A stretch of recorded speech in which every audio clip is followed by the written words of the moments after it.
Well, I hope you're doing well. Let me see, this is July the 13th that I'm recording this, and it will air on the 18th. And I hope that your summer is just moving right along. For you, those of you that are back east, let me adjust these. I'm sure it's hot and humid. If my friend Ken Garcia is listening, sweat it out, man, sweat it out.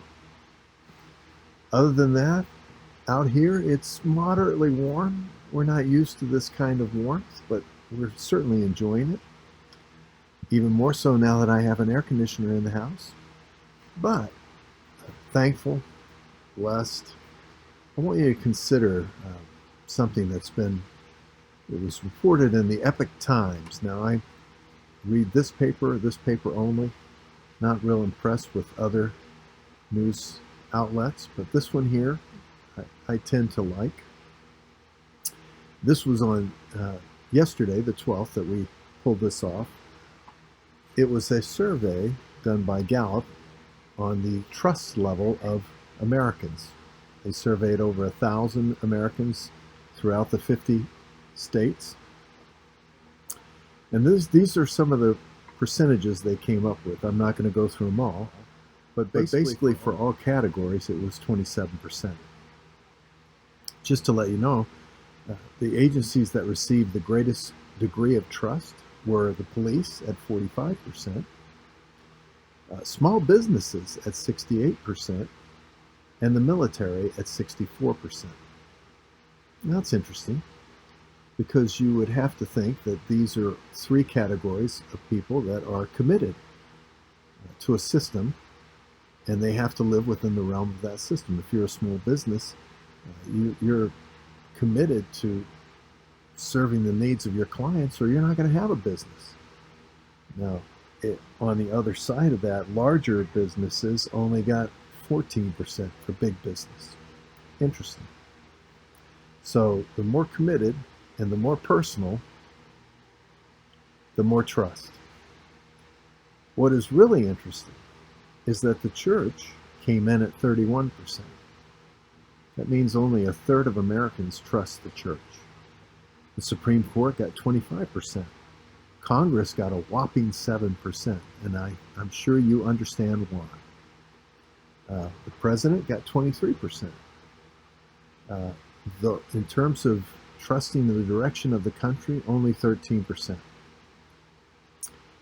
Some interesting figures, which tells us that trust is a little bit down right now. And most people, I would think, believe this to be so because of the various elements of our society right now, the things that are going on in the world, what we've just been through with COVID, and hopefully they won't concoct another one. But trust is down. So what do we do as believers, especially when the church itself is not seen as an entity that can be trusted? This is what I want to talk about the next couple of devotions. Interesting in the Psalms, I mean, we all know, for example, in Proverbs 3:5, the Word of God tells us to trust in the Lord with all your heart. Don't lean on your own understanding. In all your ways acknowledge Him. And He will direct your steps. He'll take care of you. In Psalm 37, David is speaking. Certainly, if anybody knew this, he would.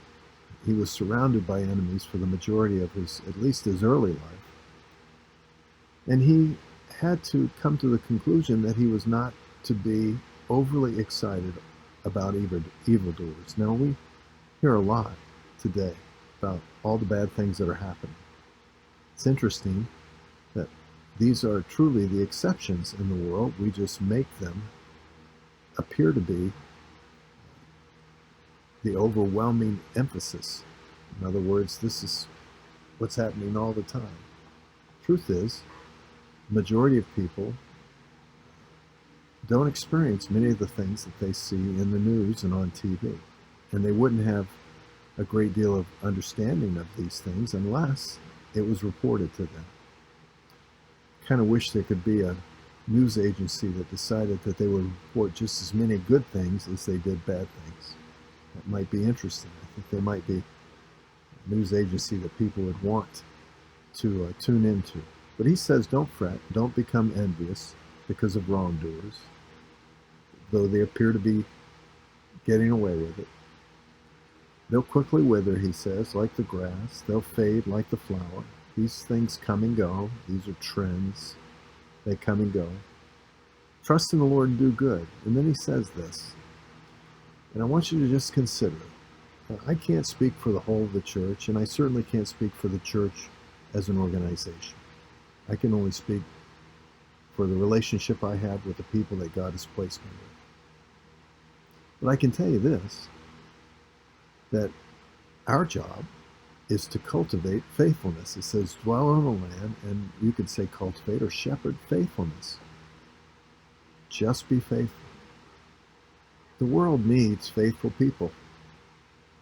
Jesus Christ needs faithful people. People that are just faithful. People that don't allow the circumstances of this world to become more important than their relationship to Him. God needs for us simply to be faithful. Just live in right relationship with our God. And that means, folks, be at church. Get there. This whole, now we'll talk about it later. I'm going to leave it at that. But I want you to think about it. How do you express faithfulness? As believers, how do we express it? Till next time, God bless you.